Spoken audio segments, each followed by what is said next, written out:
As a physician, many of us have struggled with diagnosing things that we are not familiar with, and often we're limited by the fact that we've just never seen it before and we've never read it before or heard about it.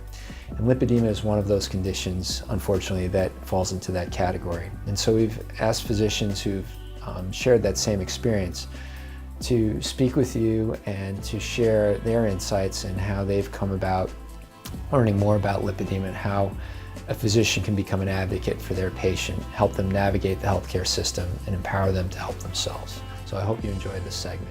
Hello, colleagues. My name is Dr. Matthew Carmody, and I'm an assistant professor at Harvard Medical School. As an internal medicine practitioner, I find care of obese patients to be challenging and important. Until recently, I considered obesity to be a single complex pathophysiology that manifested in different ways due to unique patient features. Given the similar pathophysiology, the approach varied only with respect to unique patient variables. This formulation changed for me 4 years ago due to an experience with a particular patient who had superb control of weight through healthy living, good food choices, and an excellent exercise regimen. At menopause, she had a sudden weight increase that was concentrated in the hips and legs, largely sparing her upper body. She had maintained the same healthy diet and exercise habits. Consultation with an obesity expert as well as an endocrinologist failed to uncover the cause of either her profound weight increase or its odd distribution.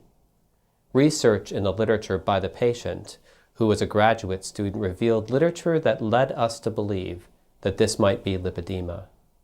This diagnosis was confirmed by lipedema experts in Germany who examined her.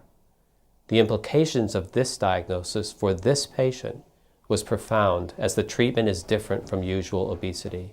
As I first considered this possibility of lipedema, I was skeptical.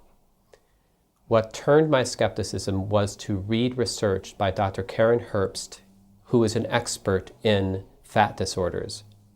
As I read her text on the pathophysiology, as well as the clinical manifestations and its ultimate implication for treatments, I was stunned by the fact that it was quite scientific, convincing, in a way that I could justify its use in my practice. Part of my journey involved my relationship with my patient, and also the profound belief that this patient and I could form a practice team that could get to an answer about a situation that was quite challenging. My name is Dr. Kimberly Gudzune, and I'm an assistant professor of medicine at the Johns Hopkins University School of Medicine. I'm also an obesity medicine physician and practice at the Johns Hopkins Digestive Weight Loss Center. Obesity has long been linked with the idea that individuals lack willpower to maintain proper energy balance. However, research over the last few decades has illustrated the multitude of factors that can contribute to weight gain. We are now beginning to appreciate the heterogeneity inherent in this condition. While there is still much we need to learn about obesity, discoveries are being made regarding the pathophysiology of adipose tissue, which may begin to shed light on fat disorders, which includes lipedema, Derkim's disease, among others.